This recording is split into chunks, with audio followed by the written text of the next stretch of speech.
Welcome to today's webinar. County Health Rankings and Roadmaps is a program of the University of Wisconsin Population Health Institute. This webinar is brought to you thanks to the contributions of colleagues and partners in Wisconsin and across the nation, with support from the Robert Wood Johnson Foundation. It is produced in collaboration with Healthy Places by Design, an organization that advances community-led action and proven strategies to ensure health and well-being for all. The University of Wisconsin-Madison occupies ancestral Ho-Chunk land, a place their nation has called Dejo since time immemorial. Today, UW-Madison respects the inherent sovereignty of the Ho-Chunk Nation, along with the 11 other First Nations of Wisconsin. This webinar will be recorded. All speakers' views are their own. Guest bios and slides from today's webinar are available on our resource page. We will share a link to the resource page when the webinar begins. Stay up to date on all things CHR&R. Find us on Facebook, X, and LinkedIn. And if you haven't already, sign up for our newsletter by scanning this QR code with your phone's camera. It's the best way to find out about upcoming webinars, our podcast, and our latest tools and resources. For your convenience, the QR code will also continue to be displayed for the remainder of this short video. We invite you to continue the conversation. Join our discussion group immediately after the webinar. Joanne Lee will be our lead facilitator. And watch for a chat from Soraya for details on how to join the group after the webinar.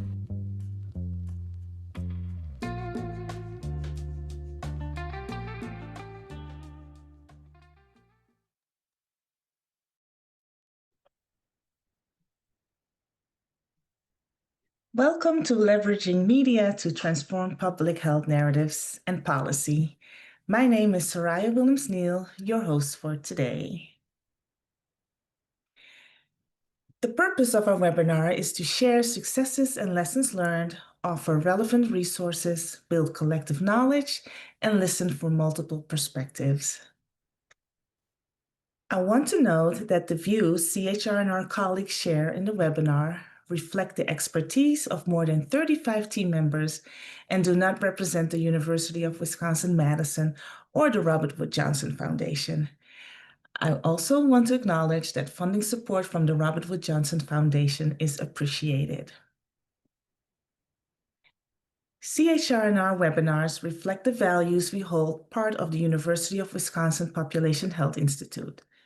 Values of collaboration, innovation, integrity, courage, inclusion, and excellence. These are values we aim to model during the webinar, and we hope you will too. And with that, I'm pleased to introduce the team supporting your learning experience today, and we will begin with Joanne Lee from Healthy Places by Design. Hello, Joanne. Hello, Soraya, and hello to everybody out there in our audience today. I invite everyone to join the conversation with us. There are a couple of ways that you can do that during today's webinar. One is, as you think of questions that you want to ask our panelists, drop them in the Q&A box. I will be monitoring the Q&A box and triaging, queuing up questions that we can address during the live portion of today's webinar, and we'll get to as many as we can. You can also engage with other participants using the group chat, so that's a separate way, and I will hand it over to Erin, who will tell you more about how to use the chat. Thanks, Joanne. Hi, everyone. It's always good to be here with you. Like Joanne said, I will meet you in the chat. To participate fully and so everyone sees your message, please be sure to set your chat setting to everyone. Our chat space does get very active, as you can see, so we ask that you adhere to our group agreements to allow for more productive interaction with each other. So for more information about our group agreements, see our webinar resource page, which I'll share in a moment. Now I will turn it over to our technologist, James. Thanks. Hi, Aaron. Thank you so much. And Soraya, what a great time to have you here for this webinar. I'm looking forward to this. My name is James Lloyd. I'm a technology coordinator for County Health Rankings and Roadmaps, and I just want to make sure that you have the best experience possible. So if you do have any technical issues, I'd suggest reaching out to me in the Q&A pod, because then we can have a conversation there. So Soraya, I'm really looking forward to this. I'll hand it back to you. Well, thanks, James. And thank you, production team. You all had my back this week. So, today's topic, why is media engagement essential? We're living in a moment where the information environment is crowded, confusing, and sometimes misleading. Misinformation and disinformation can spread faster than facts, and that directly affects public health, shaping what people believe, how they act, and ultimately the outcomes in our communities. That's why engaging with media is not optional for public health, it's essential. So, media has the power to shape public understanding, shine a light on pressing community needs, and provide accurate, trustworthy information when it's needed most. And today we will explore how public health practitioners can work with journalists and use narrative tools not just to react to misinformation, but to proactively share stories that build trust, highlight prevention strategies, and inspire action. So, we are thrilled to welcome New York Times contributor, journalist, author, and educator Linda Villarosa and Rinku Sen, Master Narrative Strategist and Narrative Initiatives Executive Director. Hello, Linda. Hello, Rinku. So happy to have you joining us today. Hello. Glad to Hi. be here. Same. Yes, so excited. Well, you can learn more about Linda and Rinku from their bios, which you can find on the webinar resource page. Right after today's webinar, we will host a discussion group to unpack what you've just heard. So please plan to stay and continue the conversation with us. As mentioned in the video introduction, our webinar discussions are facilitated by Joanne Lee and are always engaging, offering a chance to share insights and learn from others. And Erin will drop the link in the chat at the end of the webinar so you can join the discussion group. You can also expect to receive this webinar's resource guide in your inbox before the end of the week. And this resource guide will include links to resources and materials shared by our guests and discussion group participants. So with all that said, let's kick off our conversation. So I want to welcome our first guest, Linda Villarosa. Hello, Linda. So glad to have you here. Hello, thank you. Here. Always that mute button still, huh? Still. So, Linda, let's get to know you a little better. You've written extensively about inequities in health. So, to start us off, why do you think it's important for public health practitioners to use media advocacy to shine a light on these issues? Well, I think the first thing is there's so much confusion about when there's a problem, and most people and even communities tend to blame themselves, and others also tend to blame them. So it's really important to understand that it's many times this is no one's fault. It's the fault of structural issues or institutional issues. And the more you understand that, if you know where the problem comes from, then it's easier to solve the problem. If you're coming from from the wrong direction, your solution won't be on point. Right. And please share, what have you written about? I have written about maternal and infant mortality, HIV/AIDS in Mississippi in the Deep South, environmental justice in Philadelphia, life expectancy in Chicago. I've written about so many things I'm even forgetting. I'm looking behind me to see my articles are there. I've also written about chemical hair relaxers and cancer. So I tend to write at the intersection of social justice and public health. Great, great. So for practitioners who feel, new to media work, what are some practical ways to begin partnering with journalists and editors to share, trustworthy health information? I think the first step is to find the journalists that you like, especially if you're dealing with a local issues, to find the local journalists whose work you like, whose work you trust, and then try and partner with them. I'm a person who likes to partner with leaders, with activists and advocates and organizations because I can learn more. And not everybody can know everything. And this is one of my most important sources of information. I also like when it comes in a package, like, oh, here's my new white paper on this topic, or here's our research on that. We created a website. So I've done a lot of that kind of work. And that is, I think people are intimidated by journalists unnecessarily sometimes. I mean, some of us aren't the most open, but most of us are looking for support, help, and, new stories. Why do you think that folks are so apprehensive to reach out to a journalist? Well, I think that often we're behind a kind of a wall of our work, and it seems, and also, there's a self-importance about journalists and journalism.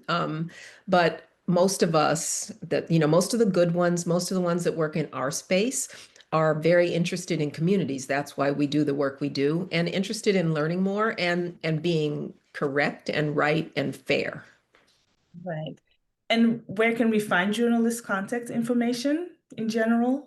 Well, I am a New York Times Magazine person, and it's very easy to get our contacts. I actually asked my editor recently, hey, what's the contact for so-and-so, one of our colleagues that I didn't know well. And she said, well, we have a naming convention, your first name dot, your last name dot at nytimes.com.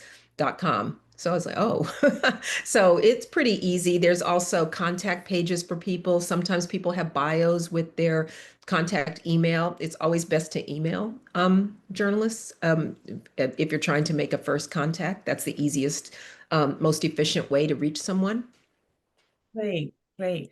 So, um, we prepped for this conversation, and you have some fantastic tips about how to write an op-ed, right? That is one way that folks can share their story. So, Well, I was going to say, I think an op-ed is a more direct way to reach. So then you're not going through a journalist. If you're worried about getting your story told correctly, you can have a bit more control. You'll have to be edited, but it's also, it's more direct. It's what you can write it yourself. You can create it yourself. You can create a podcast. You can create a video. Um, and opinion and op-eds are very popular now. At most newspapers, they're looking for people with expertise, information, experience to write about a topic that's in the news now. right. So, you've created some fabulous slides, and yes, everybody, we will share those slides. They're already available. So, what makes so two things. If you can share the key elements of an effective op-ed, that would be great. But what makes an op-ed stand out and actually influence public understanding or even policy? Well, the most important thing is to have some kind of news angle. So this slide shows the op-ed page, the opinion page of the New York Times. And you can tell, this was a few days ago, but you can tell these are opinion or guest essays that are tied to news. So because we are in the news business, you've got to be writing about something or, sharing something that's new or news. And somebody once told me, I was like, oh, how do you know what's news? And it's like, well, the word's right there. Take the S off and you've got the word new. So what is new? And that is probably the most important part of an opinion story or what you need to get it printed or published. It's also know your goal. It's not to be even-handed. It's to actually a chance to be one-sided. I teach journalism, and after we do op-eds at the end of the semester, and the students are really scared because we've been so even-handed. I was like, no, an op-ed or opinion section is made to persuade. You're writing it to persuade someone. You don't have to be even-handed. This is your chance to take a side.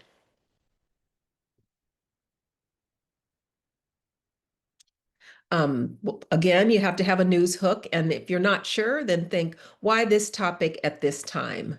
You have to have an audience that is interested in what you are going to say. So if you're writing about, say, environmental justice, you could write it in a magazine, like you could write it in a magazine, or you could write it on a website that's more targeted to environmental justice or the environment, or something like that. Again, a distinct point of view. And if you have some kind of controversial subject, it makes your op-ed more spicy. You should always remember to fit your topic with the outlet. So the New York Times is going to be, if that's where you want to get your op-ed, it's going to be a bit more even-handed. If you want to get it in the New York Post is not so even-handed. These are my local newspapers. You can see the difference of how, each publication covered Donald Trump's conviction. It's different. One is a little bit more even-handed. The other one is not really at all. It's saying that this was wrong. So you should understand who your audience is and what the slant of the publication or the outlet is. Right. So building on, know your audience. So what are, some really, really effective ways of, if you write an op-ed, how to connect to your readers and driving your message home? So what you want to do is put some emotion into it. You've got to care and make the audience care, and you can do that. It's fine to be angry in an op-ed. It's fine to be funny sometimes. You should be relatable. You should have feeling. This is not just a sort of a boring recitation of facts and figures, though facts, figures, and information should be part of it to prove your point. But this is a chance for you to write with some feeling.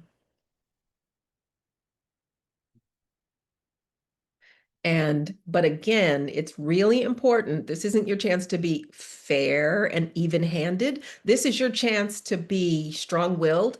And if your reader or user, listener, viewer does not know how you feel about this topic because you're being too even-handed, then it's not an op-ed, it's not an opinion piece, and something's probably off. But don't forget, support your opinion, support it with facts, but you just don't want to be dry and preachy. We have enough of that in life. You want to have some emotion and don't go on and on. An op-ed the typical is about 800 to 1,000 words. And that's all you really need to drive home your points, using both emotion and evidence. And this is the part that most people don't know that much about. But, what I teach my students is even as you make your point, low in the piece, say, tilt to the other side. So even as you make your pros, put a con, the opposite view in there near the bottom. Don't start with it and don't end with it. If you don't do this, then people will just think, oh, it's like someone who goes on and on with their opinion at a party, and then you're just trying to cut in to say one thing, and then you can't get in. That's what this would sound like. And it also sounds like you don't understand the topic that well.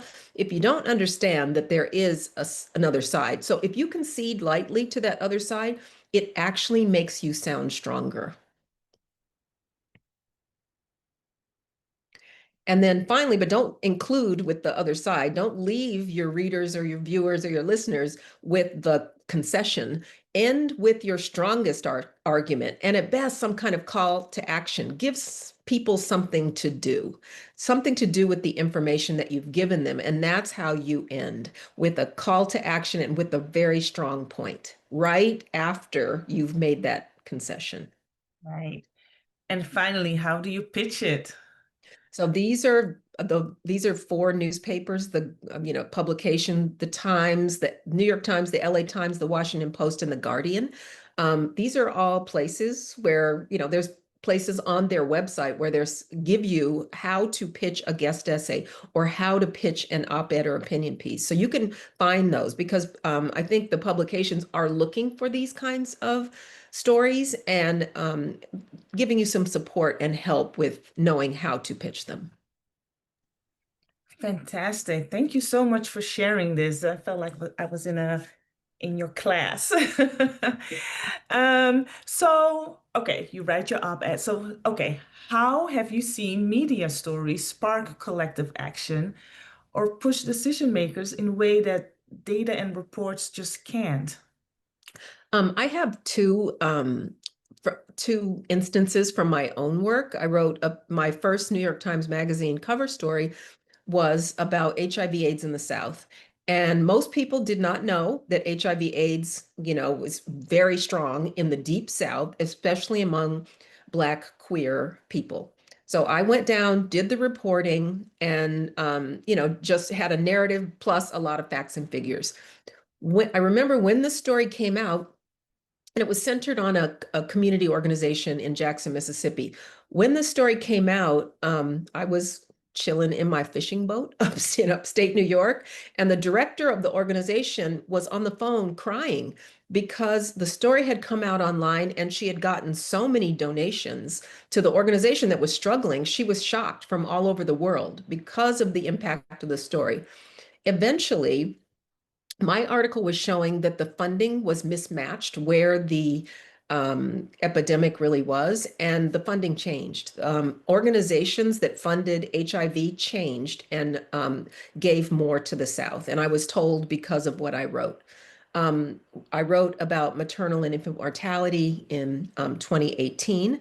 That story made a big splash. And I remember right after Andrew Cuomo was our governor. Right after he read the story, I knew someone who worked at his office, and she told me, we read your story, and he is now working to make doulas, and doulas were a central piece of the story, covered under Medicaid. And then that also shifted across the country due to not just my reporting, but I think my reporting made a big splash being on the cover of the New York Times Magazine, as well as other journalists. And my reporting also opened the door, mine and ProPublica NPR, opened the door for a lot of other journalists to cover this topic locally. Thank you for sharing. And you can show off your own feathers. It shows the direct impact. Thank you. So, if someone wanted to make media advocacy a regular part of their public health practice, what is one step that they could take tomorrow to get started? I think one step would be just understanding your own media landscape. What do you have access to, and how do you have access to that? So there might be people at your organization, your group, who know a journalist who you can contact. So I think that is a good first step, but knowing what you have to work with is important. And then looking for people who you might want to contact. It's good to know editors. They're the deciders usually. But it's also good to know opinion writers who might take on your topic. So I think just knowing the landscape and knowing what you have to work with is a first step. Thank you. Yes, and you contribute to the New York Times, but there's many, many local small newspapers in everybody's community. So, And also, I'm doing a story where I heard about the story from a local publication. And so I even do that. So I look at what people are covering on the ground. Maybe it's, like in my case in St. Louis. And then I took it to my editor. I said, oh, this is a local story, but there's a national angle. But I wouldn't have known about it except it was in the local publication. yes, yes. Well, thank you so much for your insights, Linda. We will be returning to you again during the Q&A, so don't go anywhere. But let's turn to Rinku Sen. Hello, Rinku. We are so Hello. here today. And I know you've prepared some wonderful slides just to aid us in our learning for our visual learners. Mhm. Yes. So, yeah, can you start by telling us about Narrative Initiative and the work that you lead there? Yes, I'd be so happy to do that. My history is in about 40 years of racial justice and other kinds of organizing and media work and journalism. And at Narrative Initiative, we work to change the big stories of the country through mass movements, through social movements, like the social movement that public health itself as a sector comes out of. So we collaborate with social movements to transform the deepest values people hold in the society so that equity and justice can become a real foundation of this multiracial democracy. And the way we do that is to recruit great change makers to all sorts of narrative practice, from the kinds that Linda just described to community arts projects to community education. We recruit great change makers to that range of practice. We help them, oh, sorry about that, sensitive mouse there. We help them develop their knowledge, their leadership, their ability to make decisions, their resources for doing that work. And then we help them make interventions, whether that's a letter to the editor or a big research report or all the many creative things that people come up with. That's fantastic, fantastic. And maybe op-eds. Yes, for sure, op-eds, absolutely.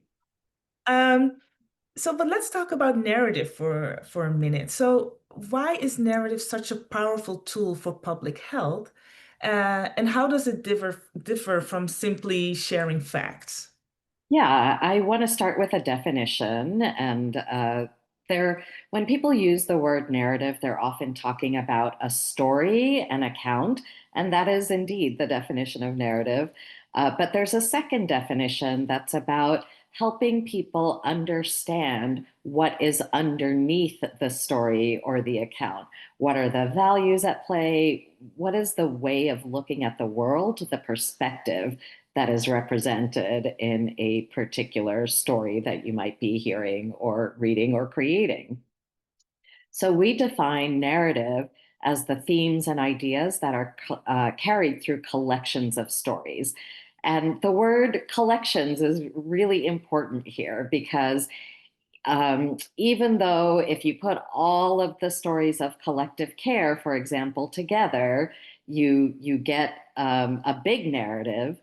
Um, even one large story, say about the COVID-19 pandemic or about maternal health or about HIV/AIDS and Black communities, one story would not be enough to change the perspective through which people looked at that particular problem or community. So you need collections of stories told in many different ways. And when those themes have been repeated in story after story after story, thousands of stories over a long time, let's say for 50 years, they become very sticky. So if you think about the theme of rugged individualism in this country, the idea of self-reliance, and also of freedom from caring about what other people's situations might be, that's a story that's been around for some 400 years and repeated generation after generation, no matter what you're talking about, what the story might be about. So it's the combination of emotion and evidence and reinforcement that makes narrative and having a narrative practice and a narrative strategy so powerful. In public health, that is the way that we help people put the public in health. Without the public, it's all private, it's all individualized, you're on your own, there's no help coming from systems or anywhere. So telling many collections of stories about the public and health with emotion, evidence, and constant reinforcement and repetition is what gives narrative its power. Right, right. So, like you said, these are stories that have been repeated for well, at least 50 years, right? That we don't even recognize that that's the dominant narrative. So, for practitioners who are new to narrative, what is the first step in identifying dominant narratives? For instance, about an issue like vaccines, right? That's very a hot topic right now. Uh, and then spotting misinformation. Yeah, that's an excellent question. At Narrative Initiative, we use a model called the WAVES model, which I'm going to show you right now. And really, the first step is to look underneath the surface of the stories that you're hearing or observing, the messages that you're hearing or observing. Because just like when you look at the ocean and you can see waves breaking on the sand, those are the things that are visible to us.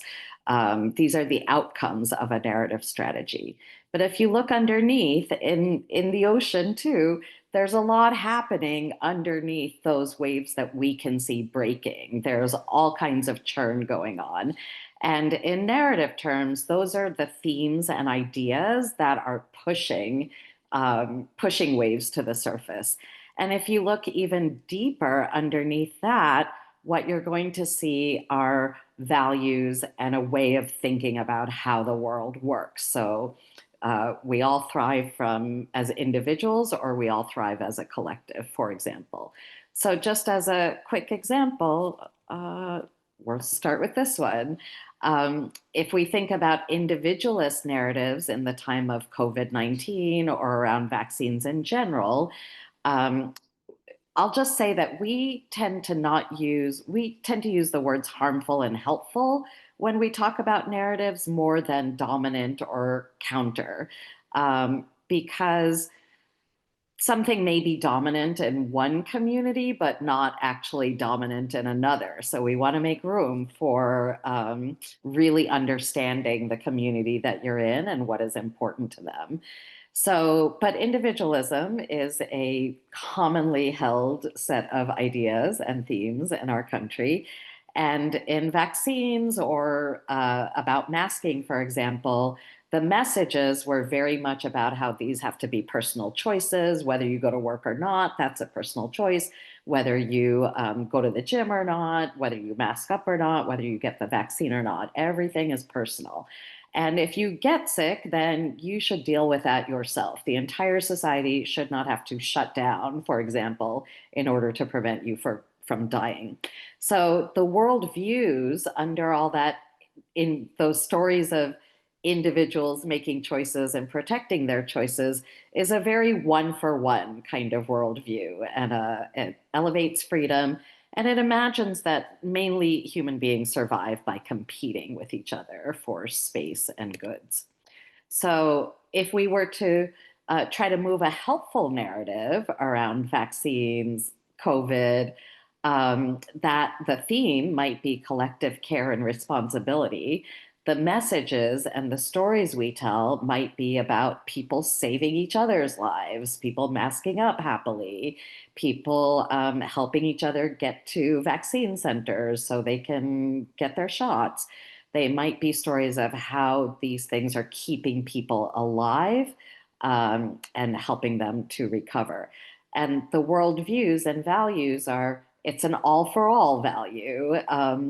It is recognizing that human beings survive and thrive through cooperation. For 200,000 years, we've been doing that. And that fairness is a factor when we're setting up societies and systems to take care of everyone's health. Right. So And look underneath the surface to uncover the narratives that are at work. yeah, and like you said, that's long-term work. And what's also hard in this day and age is misinformation that's also spreading. So when facing misinformation, um, how do you decide whether to just counter the falsehood directly or focus on what you just described, building a stronger, proactive narrative? Yeah, so I wanted to take on this question really directly and deal with how do you identify it first? So If you're looking at a meme or a video or a factoid or a story, you want to, of course, consider the source and its targeted audience. You may not be part of that targeted audience, but you want to really try to understand, where is this thing going, to whom, and for what purpose, to get them to take what action or to depress what action. Does the thing look too bad or too good to be true? If it looks too bad, and that makes you, like want to tear your hair out, or if it looks too good, like too much in your favor, you want to interrogate and research and make sure that that thing is really a thing. AI has become really good at at putting words in people's mouths that they did not say. So if it just makes you too happy or too sad, you want to maybe take a deeper look. And then you want to examine the values that seem to be at play. And then how do you decide? Let's say you identify it is straight propaganda or misinformation, really mistaken information. The way you decide is to understand your relationship with that targeted audience, the audience that's being targeted with this content. And if you have no relationship, then you cannot counter. So no relationship automatically takes counter the misinformation off the table as one of your tactics, because that audience will not believe you. You have to first build a relationship, and then you can think about countering. And I really like to tell people just not to fixate on myth busting. It often makes us feel better to correct somebody's bad facts or bad data. But myth busting has traps. You end up repeating the lie or the misinformation while you're refuting it. You can get very technocratic with a fact check. We can get very jargony when we decide to correct somebody. There's a lot of outrage amplification, again, that just repeats the lie. Can you believe these people are saying this? Like, now you're saying this is the effect of that on your audience. And we can fixate on the wrong value, which is the information rather than the health. We are after everybody having good health. So you want to keep looking for options that don't catch you in the myth busting trap. And maybe we'll talk about some of those options next. I do want to do a little quick warning against some of the things we commonly say. It's the law versus it's healthy. It's healthy is more important than it being the law. Follow the science can have a very backlashy effect where because if people don't trust science or trust you, then they're not going to follow what you say is the science. So again and again, we want to be uplifting that we stand for raising up people's health. Yeah. Oh, it's a tough one, because I think we are so inclined to just counter, like, that's not true. And especially when lives are at stake. So in this moment, like what you said, people don't trust the science. There's low trust, especially in public health, but also low trust in with journalism. So then who are the most effective messengers, and how do we identify those people, and what should they do? Yeah, so the most effective messengers in any community are the most trusted people in that community. And in order for these themes and ideas to take hold and get enough repetition, you really want many different kinds of people rolling them out. So this is just a slide that shows you some of the different kinds of organizations, community organizations, environmental organizations, unions, service organizations that can really make a difference in reaching the audiences that you want to reach. In public health, there's a lot of emphasis put on doctors as trusted messengers, But I just want to suggest among parents, for example, other parents are also deeply trusted. That's why we have parenting forums on every social media platform. That's why parenting columns and journalism about parenting has become so important over time. So, everyday people and people who are working in a system but not necessarily leading that system still have enormous roles to play in carrying narratives forward. And if you find that you are one of those people, or you have found some of those people, these are some of the habits that are good for us to develop. We want to have an audience first orientation. We want to be focused not so much on what we feel we need to say to be correct, but on what we need to extend so that we build trust with the audiences that we want to reach. We want to get our stories together. We want to talk about people more than we do policies. And remember the basic human truth that no one likes to be corrected. Nobody, not even all of the hundreds of people on this call. We do not like to be told that we are wrong about something. And if you need to tell somebody that, then there's all kinds of feelings to try to take into account. That's why we try to be kind when we give critical feedback, for example, because nobody likes it.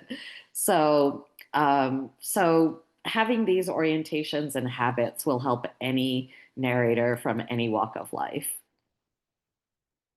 And this draws back to your previous point. It's all about relationships.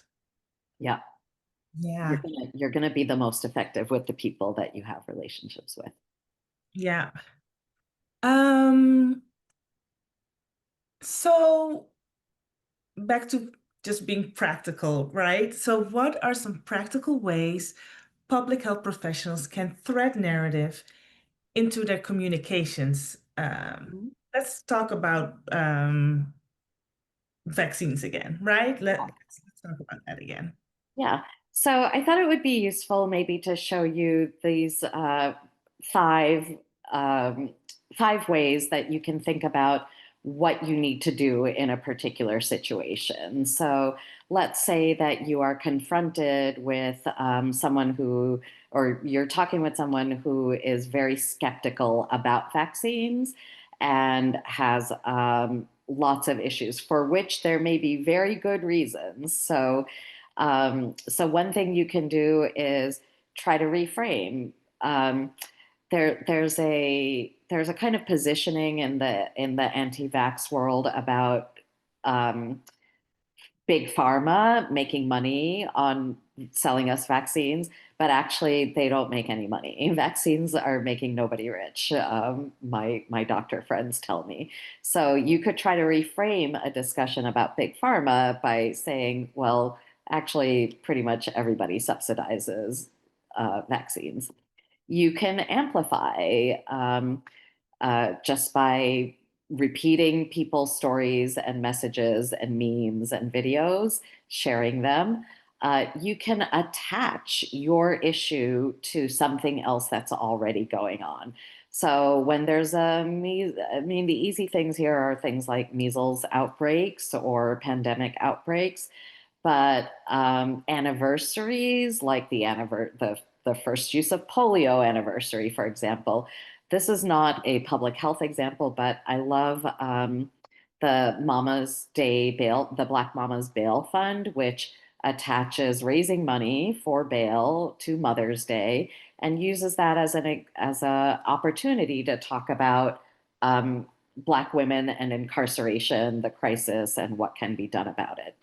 My least favorite of these goals is countering, because you stand the most chance of repeating problematic and harmful narratives. And I want to offer up the idea of pivoting instead. You don't have to go directly at the misinformation someone's coming at you with. You can introduce a whole new set of circumstances and topics. I like in the vaccine world, I really appreciate all of the stories of older people who lived before and after vaccines. And you'll get this in this slide deck, so I'm going to super quickly do it here. But if you're going to be effective in this area, you have to get your stories together and be able to tell stories I have 30-second, 1 minute, and 2 minute versions for myself. And in general, we want to tell people stories of other people doing what we want them to do. So if you want people to take an action, like go register for a vaccine, you have to show them people doing that thing. So more action and less fear. And then I've written down the process that I use to develop stories for communications, and I'm happy to answer further questions about that. Thank you. Thank you so much. And I know you have a QR code that if folks want to, or we can share. Yes, it'll be in the drive. I mean, Yes. it'll be in the thing. Oh, Yes. thank you. Thank you so much. Appreciate that. Well, thank you. Thank you. And yes, before we head over to our Q&A, I would like to share that you can deepen your understanding of narrative change. Check out our new Narratives for Health in Action resource for examples of ways that people have integrated narratives into their practice. If you want to work together and help your community thrive, you can join our waitlist for our next Train the Facilitator. You'll come away with understanding how to have a conversation in your community about narrative power. Find your partners, the people in your community, or rather you already have a project in mind or not. Come join us at Narratives for Health. You can look around at our website, narrativesforhealth.org. And if you have more questions, you can reach out at narrativesforhealth at chrnr.wisc.edu. And these links will be available in the resource guide. But Erin, I would like for you to chat at least the link to our next narrative trainings, our wait list. So with that being said, it's time for questions. Joanne, I'm sure we have some questions. We do. The guest presenters were so great at getting people to start thinking, and it's such a big, important topic. So we'll try to get to as many questions as we can. Remember, folks, join the discussion group if we don't get to your question or if your question requires a little more time to unpack. But I am going to invite Rinku and Linda both back to the screen to address some of our audience questions. And Linda, I'm going to start with you because you really got people thinking about potentially the value of them doing op-eds. And so there's a couple of questions within a question, but basically folks would love some, I guess, the top tips you would have, guidance on doing effective op-eds, particularly if there's a different approach than what you outlined with an letter to the editor. So questions included, is it good to include both quantitative and qualitative data? Is one better than the other for impact? And how can you ensure when writing an op-ed that your perspective is balanced, especially when you're advocating for actions where the evidence may still be emerging? Well, I think one of the most effective ways to get an op-ed is if you have some kind of expertise that you can show off to an editor. Editors are a little, busy and picky. I remember when COVID first happened and we started looking at the racial differences that were coming out. There were these 4 amazing Black women physicians who ended up doing a Times op-ed. They did their piece before I could report out the topic. And it was really good. And I know they got, chosen because it was these 4 women, Black women doctors who banded together. I think because if you're going for mainstream media, you want the strongest evidence you have. I mean, when I'm doing something, I'm not looking at a whole bunch of tiny little studies. I'm looking at what is the biggest bang? Was it in the New England Journal of Medicine in my case? Was it in the Journal of the American Medical Association? So, or the Public Health Journal.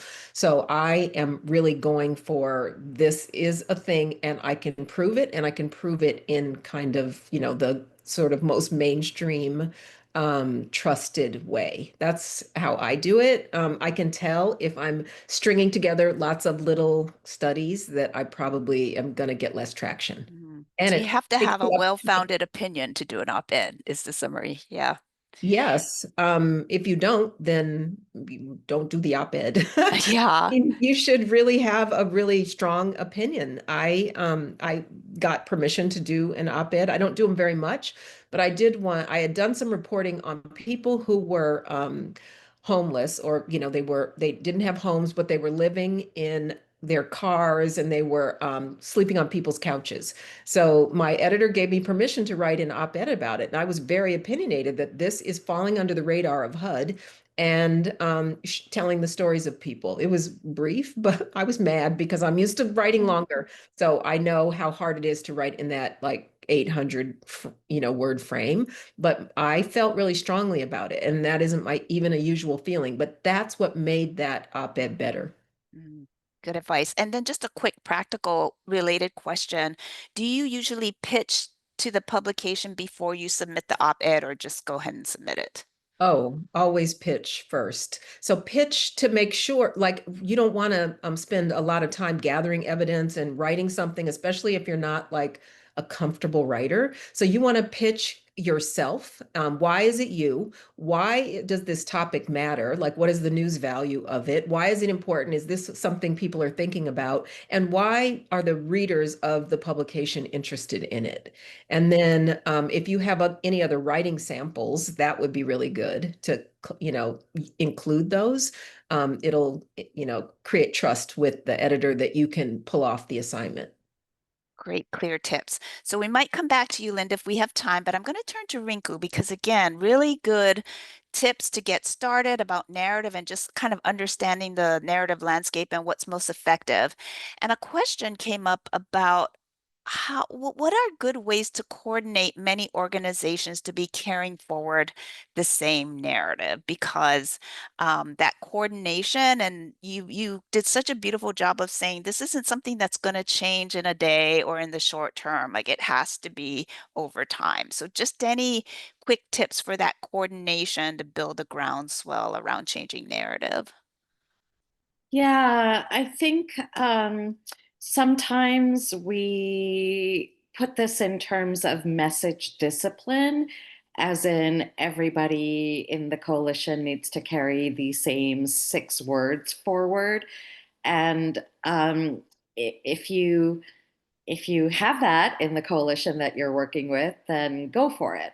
But if you find that, I don't know, the same 6 words don't work for every member or something, then I think the important thing to do here is to if possible, make the strategy together. So people are much more likely to actually implement a strategy that they have been part of creating.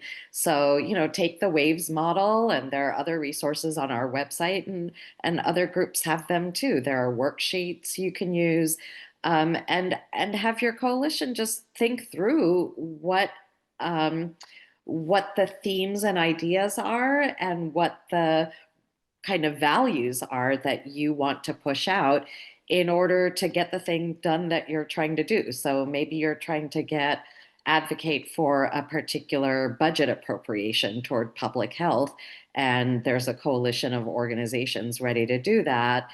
Um, if you think together, whether that's the executive directors or the whoever's charged with communications in those organizations, or even your volunteers, if you sit down and look at what is the harmful narrative, what is our helpful narrative, and actually craft how do we want to represent our people? Therefore, which stories do we need to go look for? What are our policy demands or structural demands? And therefore, how do we present those as solutions? what's our path to winning those solutions? How Yeah. can we be talking to people about that? Your best shot is to do that thinking together and make the plan together. Right. If you haven't and you just have the plan, then you want to train everybody up so that they can fill in the stories and the words that make the most sense for their people. And that's a great setup to again plug the Narratives for Health training that's coming up that Erin chatted a link out to. There are so many more questions that I wanted to get to, but folks, again, if we didn't answer your question or you just want to talk more with Rinku, Linda, and other participants, please join us in the discussion group. But Soraya's back, and I will turn it back to her. Oh, thank you, Joanne. And I knew we would have so many more questions, but please join us in our discussion group. So thank you again, Joanne, for managing the Q&A. We would appreciate it if you could take a moment to complete a brief survey that Erin is sharing in the chat. We love hearing from you. Your feedback helps us improve our webinars and helps us understand what topics most you want to learn about. And we do really read each and every comment. So we hope you will join us next month as we honor Rural Health Month with a great conversation on innovative strategies for rural economic development, featuring Bonita Robinson Hardy from the Aspen Institute and Juliana Dodson from the Radically Rural Movement. And we will finish this season of webinars in December by exploring the power of language and addressing challenges many of us are experiencing around language use at this time. Cornell University researcher Jeff Niederdeppy will join Julie Sweetland from the Frameworks Institute to dig into this topic that you have all been asking for. So, yeah, please continue our conversation about today's topic with us and join us for the post-webinar discussion led by Joanne Lee. And Erin will drop the link in the chat so you can join. So we hope to see you there. So thank you so much for joining us today. We really appreciate your time and engagement. And take care, everyone. Hope to see you at the discussion group or next month. Yeah.